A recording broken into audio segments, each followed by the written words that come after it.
So have you been paying attention, or you've been paying attention to all the asses and boobs on TNA this week? This goes out to the boys too, not just the females out there that like that kind of stuff. It's Ratman Rich Fulmer. Happy Halloween! Hell, I'm always late. And if I wasn't late, I wouldn't be doing this. So this is Ratman Rich Fulmer, and joining me is my friend Charlie, because he has nothing better to do but to hang out with us on a Sunday night before whatever. Happy Halloween! Say hi, Charlie. Hi. I had this whole show planned up. It didn't work out too well, but it's been a busy week. It's been Halloween. I got Christmas gifts. I've got masks to put on and faces to paint and people to scare. Yeah, I did go out and I did go trick-or-treating. I took the kids out. Had a great time, scared a bunch of teenage little girls, a bunch of teenage little boys, ran and screamed at everybody's faces. I scared a bunch of people. Kids got candy. I didn't get nothing. But I went to a place called Tagsylvania in Horseheads, New York. If you're ever up this way for Halloween, excuse me, check it out. It's a great time. See, I got choked up. I had a great time. Been there twice. Anyway, have you been paying attention? Listen, this has been a great week in TNA and Wrestle 1 and the indie circuit.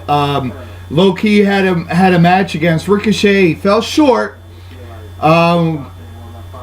He fell short for the House of Glory title, unfortunately, but either way, it was a great match. Wasn't quite able to catch it. This week on ROH, AJ Styles took on Matt Sydal, making his return.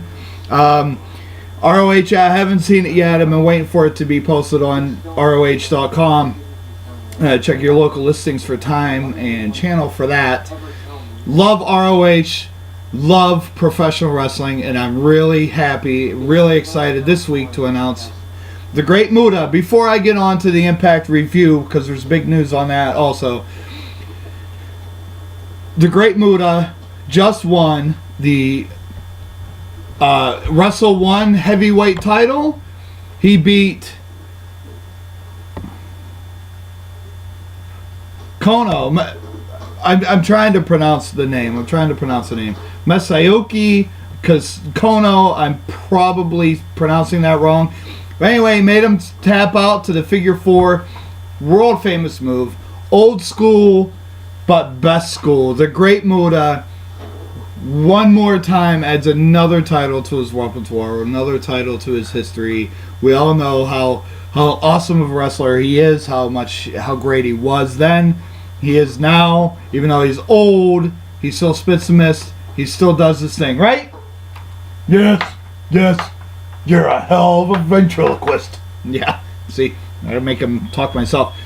Sonata challenged him for this match, for this title at a later date. I'll go through the card real quick. It was in Tokyo just yesterday. This is probably going to post tonight, Sunday night. It happened last night, Saturday night, in Tokyo, Japan. Muta forced Kono to submit to a figure 4 leg lock for the win. Afterward, TNA wrestler Sonata made it clear that he wants a shot at Muta. We all know from TNA that it's been Muta and Sonata they were teacher and student, and now Sonata, the Great Sonata now is what he's being referred to as, has made it clear that he wants a shot at it. Go for it. You know what? Sonata had a shot against AJ Styles, took AJ Styles to the limit. Is Muta better than AJ Styles?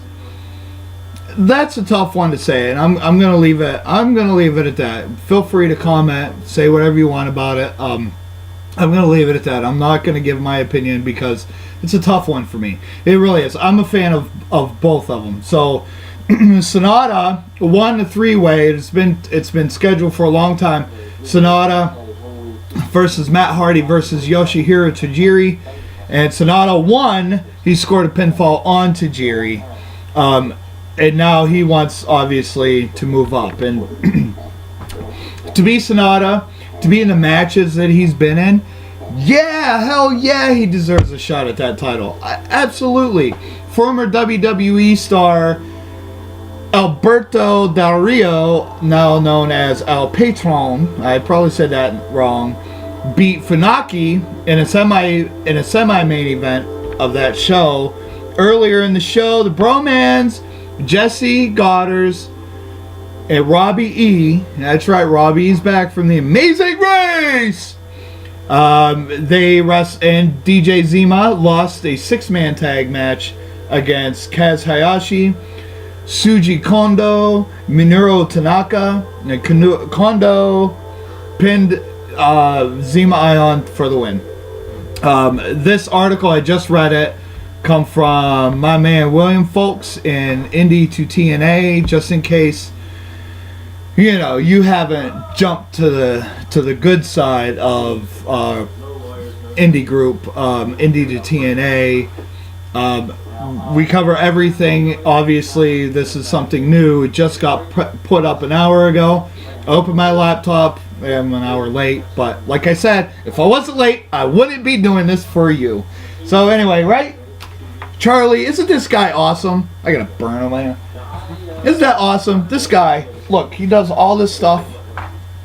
I've super kicked this guy. I didn't suplex somebody, body slammed them. I've given him Fulmer line, which if you don't know what that is, it's a big clothesline. Someday I'll have my boy here, and he'll be on the show. He'll tell you the Fulmer line is a huge clothesline, not something you want to get hit with, especially how I do it. Anyway, awesome. This guy, I'm going to tie a noose around his neck, and I'm going to hang him in a tree out in my front yard. Do you think people would go for that? I wanted to do this whole thing for this Halloween show, but it didn't work out. So we've got Charlie. Move the wood. Watch wrestling, or I will come to your house and sleep under your bed. Ma ma ma ma ma ma. I just think that really looks cool. Anyway, on to Impact review. Wrestle 1. I'm going to tell you something. Bound for Glory was a great introduction to them for those who don't know anything about Wrestle 1. But TNA. The naysayers who say that, this is your biggest show of the year and you blow it. I don't believe you blow it. Because after Bound for Glory, I'm going to tell you something right now. After Bound for Glory, Wrestle 1, their ratings on the United States side have boosted. And that's huge. TNA, Bound for Glory, after that, we signed more TV deals over in Japan. This is big. How is it that we get worldwide? Well, we sign TV deals. We introduce... we start this by introducing a foreign entity, much like Wrestle 1, ROH in New Japan, WCW in New Japan, NWA in New Japan. You get the point. You get the point. Listen, when you start a company, when you start a wrestling company, you have. Correct me if I'm wrong, please. You get your roster built up. You get them trained. You get them out there. You put them out there. You start putting on shows. You get these big names, great big names, and you put them on your card. Either they're going to be there as a guest, or they're going to be there in ring action. That's why you see a lot of guys from, the Rock and Roll Express is still going. Kurt Angle does indie stuff here and there, or maybe he has at one time. Jimmy Superfly Snuka did stuff in ECW for a while. Dusty Rhodes has jumped in with TNA back in the day. So has Road Warrior Animal, Nikita Koloff. You get the point. These are big names. Hulk Hogan, WCW. They wanted a big name, and they put, let's bring in Hulk Hogan. Okay, then all of a sudden, you get the point. Monday Night Wars, you get it. But you get these names, and you put them out there, and you say, okay, these names are going to be here. People are going to pay the money and put their asses in the seats because the big name is there. Everybody wanted to see Hulk Hogan when he came to WCW. Everybody was able to see it, right? Yes. You get the point. So anyway, that's what Bound for Glory was all about. An introduction to Wrestle 1. Hell yeah. This opened a whole new dimension for me. I've heard of Wrestle 1. I have heard of Wrestle 1. But I didn't know who it were. And I wasn't able to see a whole lot of it. Now I'm getting to know it now. And Bound for Glory, I seen guys I never seen before. But I researched them going into Bound for Glory, and I knew who they were after that. Anyway, let's get on with the Impact review. I'm starting to babble now. So the show, it shows Bobby Roode and Bobby Lashley walking into the New Bethlehem. We know they're setting up. They're trying to build the intensity for the main event of that night. Joe and Low Ki come down to the ring to wrestle MVP and Kenny King, and it was a great match. It was a really great match. The winner of this match takes on the winner of the later match. Versus in the next tournament. I'll get to that part later. Joe and Low Ki score the win and advance to take on the match between EC3 and Trainwreck versus the Hardys. Commercial break, whatever. Devon seeks revenge on Bram for attacking him for the attack from last week. You know, to be a hardcore, you've got to eliminate the hardcore, the godfathers of hardcore. And I've said this before. I've said this many times. The best way to do it is to go through Devon, Bubba, get Rhino in the middle of it. Get, Tommy Dreamer in there. This time, Tommy Dreamer is actually his Devon's partner, and they go right into it. Bram cuts a promo, calls out Magnus, vows to be the king of hardcore. To kill all the Brotherhood, take out all the Brotherhood of hardcore. Out comes Devon, introduces his partner as a Tommy Dreamer. A fight ensues. Dreamer and Devon come out on top. We're going to see more of that, I think. I like the idea of the hardcore because I am a fan of the hardcore wrestling. I am a fan of CZW. I'm a fan of was a fan of ECW, the old school NWA. They weren't afraid to use wooden chairs and smash each other over the head with them. And now it's coming back. The hardcore division in WWE, though it was kind of cleaned up compared to ECW. It was a little cleaner, but I liked it anyway. WCW had the same thing. Who can forget? For example, and this is right in my head, Terry Funk versus Chris Candido in a hardcore match. They end up fighting in the stables. They both got kicked by a horse. They could have done a lot more damage than that, but you get the point. It was I love the hardcore. Let's bring it. Let's just bring it. I say let's bring it. Let's let these guys show more blood. No more getting under the ring and cutting yourself, though. But, there isn't that much. Devon's contract's going to be up shortly. Beyond Bethlehem. Now that I think about it, beyond Bethlehem, beyond these tapings, Devon, right now as I stand, in this day, Devon is no longer with TNA. I don't know if Dreamer is or not, but hey, Bram vs. Dreamer, okay. Brotherhood's gone. Dreamer's last one left. besides Rhino. I don't know where Rhino fits into any of this. We know that Rhino is a member of House of Hardcore, which is Tommy Dreamer's wrestling promotion. We'll see how this plays out. So far, I'm liking it. We'll see what happens next week. Madison Rayne talks and apologizes to Taryn Terrell for stabbing her in the back. That's what they say. We all know that, it was kind of a few weeks ago for the number one contenders match.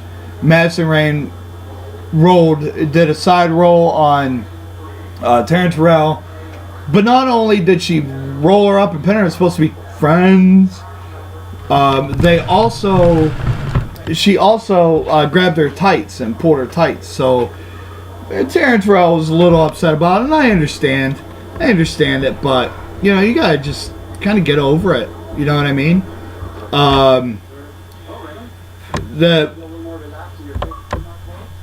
The match happens. It was Madison Rayne and Taryn Terrell versus the Beautiful People.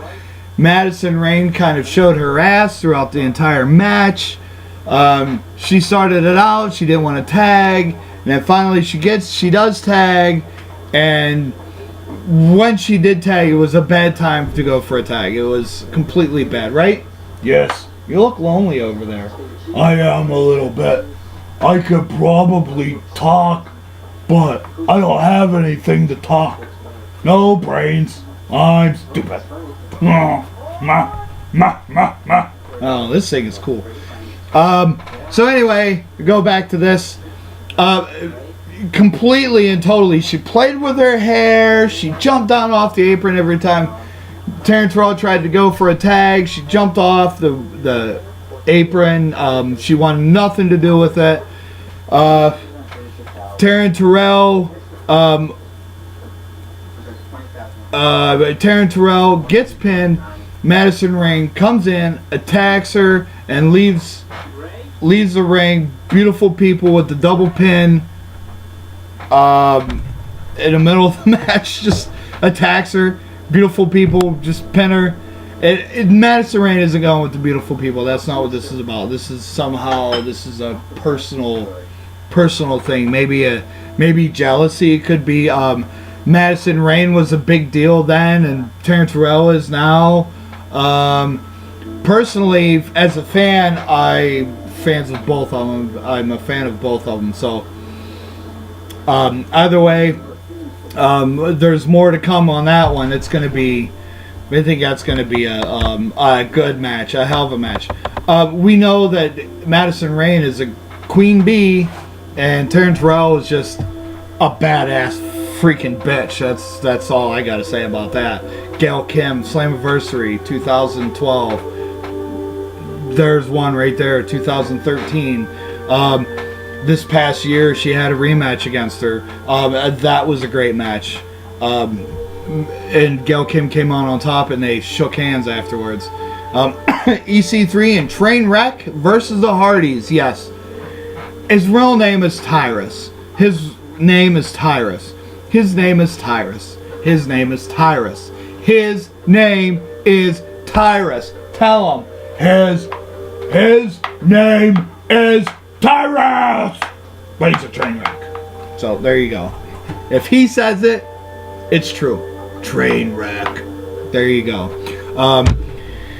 So that was Hardy's win. It was a pretty good match. They're going to face Mojo and Low Key later on. It's going to be next week. And this Redneck Revolution with the Wolves. Redneck Revolution comes out, invites Davey Richards to come out and join them. Eddie Edwards comes out and challenges Storm to a fight one-on-one. I mean, Davey Richards didn't give any indication they might.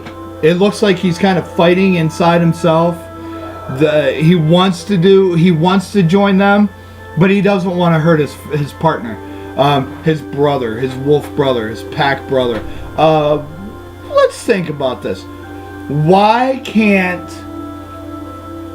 both of the Wolves join the Redneck Revolution? It would be a great idea. You've got two cruiserweights. You got one you have one that could be X Division champion.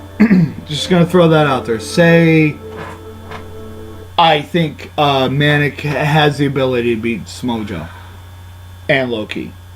I'm a fan of both of them. I'm a fan of all of them, but I've got to say, you've got Manic as X Division champion. Let's just put that there.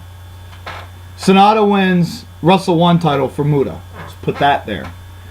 And then you have the Wolves as World Tag Team Champions, and let's see them versus the Hardys. A Redneck Revolution comes out, helps the Wolves. Wolves join Redneck Revolution together as a team.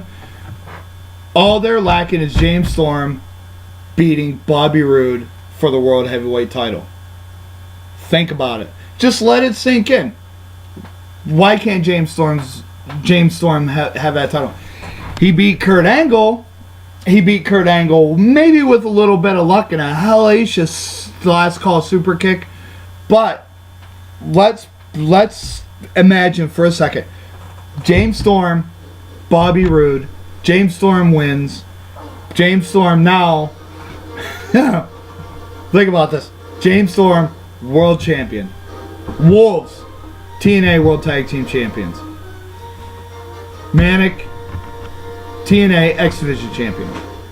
Sonata, Wrestle 1 Heavyweight Champion. They're only missing the other titles, and who cares? You got 2 world champions, 3 world champions, 4, 5 world champions in one group. Imagine that. Just think for a second. The 4 Horsemen held all the titles. At one point it was Immortal held all the titles. At one point, you get the picture. Power, gold brings power. Power brings control. I think that James Storm has a good idea with Redneck Revolution. He's just got to remember, you need a tag team. You need a good tag team. And why split one tag team up when you can have the tag team, the best tag team in TNA today? Because the Hardys are just a flash in a pan. They're not going to last very long as a tag team. That's it. They're not going to. It's not going to happen. The Wolves, unfortunately, the way they're going, might not happen. Might not stick together, which would be a bad move for TNA. It would piss me off more than anything else. Besides, whenever they signed with Hulk Hogan, that just pissed me off. I almost wanted to stop. But it's still a better product than WWE. There we go again. Eddie Edwards challenges Storm to a match. Storm wins with the last call super kick. Davey Richards was up on the apron arguing with Eddie Edwards. I hate to say it though. I know this is my ideas. James Storm definitely needs these two as a tag team in his group, but Davey Richards interfered. Eddie Edwards gets super kicked, pinned. 1, 2, 3. Match is over. Let's see where the next week comes out. But I'm telling you, James Storm. That's how it's got to happen. Get all the titles. Don't split up the Wolves, because they already have gold. Right now, nobody in this stable has gold. Nobody's even in contention for the gold. Sonata is the closest thing you have to a contention, and he just challenged the Great Muta. Okay, so Muta isn't going to turn that challenge down. Now, let's see the match. Let's bring it out. And where's Alberto Del Rio coming in on this one? El Patron. Let's see. I really didn't think. Maybe it was a one-time deal with him.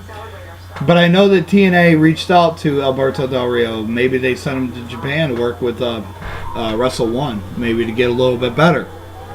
Hey, he was okay in WWE. I wasn't a big fan of him. Let's see where it goes from here. But he was at a Wrestle One match, Wrestle One event, and he did win. Maybe you should just do this, huh? Yeah. Okay, Bobby Lashley and Bobby Roode 2. Kurt Angle, special guest referee. During this match was a great match, better than the first one. Bobby Lashley, Bobby Roode won. It was a great match, but this one was just blew my mind how great it was. But let's think about this. Now, this is how it was going down in my head, because I was thinking Bobby Roode put Kurt Angle on the shelf. Kurt Angle comes back. EC3 put him back on the shelf. So yeah, there's a little bit of blood there. I was expecting Kurt Angle to be more involved, more physical. I thought him and Bobby Roode were actually going to go at it, and Bobby Roode was going to go heel, or Kurt Angle would go heel. But it didn't happen. Kurt Angle got hit so many times, and Bobby Lashley was a steam train with those spears. He hit Kurt Angle twice. He hit a ring hand outside, which I thought was funny. Kurt Angle's laid out outside. He's been hit twice by a spear. You name it. Every time Lashley went for a spear, Bobby Roode would move. Finally, he hit him, got him, pinned him. Bobby Roode, the new TNA World Heavyweight Champion. Hoorah! Finally.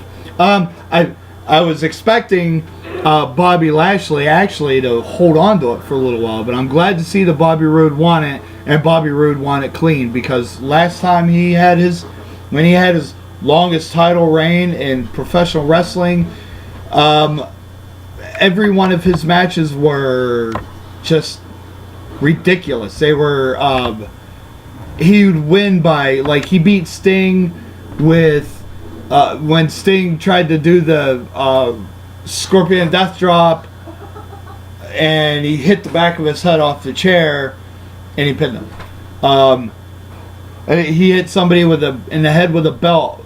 He hit James Storm in the head with a bottle. He's hit people in the head with bottles over and over again. All of his matches, all of his wins were crap wins. That's it. They were bogus, lucky dog wins. And Bobby Roode actually got it this time. Got the win.